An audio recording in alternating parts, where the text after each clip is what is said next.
Alright guys, it's me again. I wanted to give a bit of an update on some PS4 Pro news.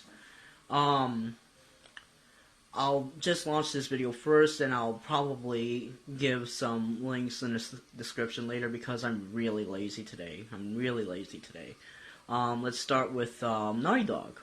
They announced that Uncharted 4 on the PS4 Pro is going to be 1440p.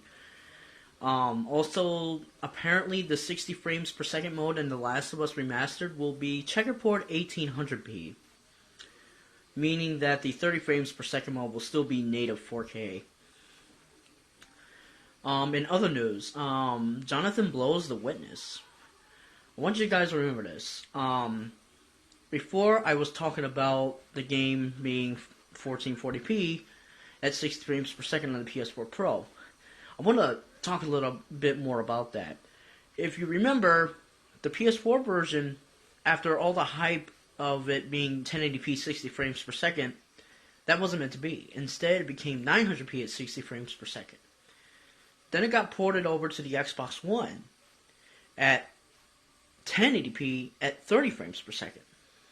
So, just remember, PS4 900p 60 frames per second, Xbox One 1080p 30 frames per second. Now, on the PS4 Pro, they've made an update because now there's going to be an option. There's going to be 1440p at 60 frames per second and native 4K at 30 frames per second. That's rather interesting. Last bit of PS4 Pro news I got is Gran Turismo Sport. Checkerboard 1800p, right?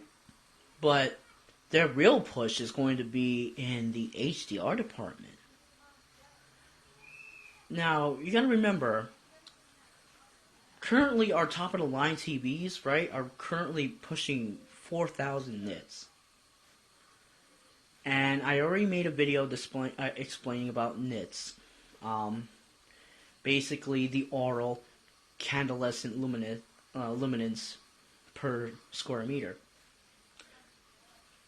So, our basic TVs support only 100 nits. Our top of the line 4K TVs for HDR support 4,000 nits.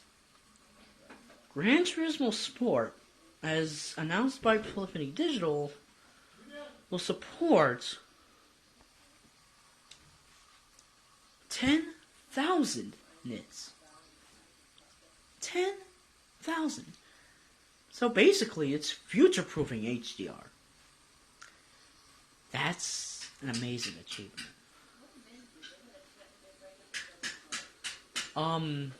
That's all the news I have for now. I'll make another update video whenever I can.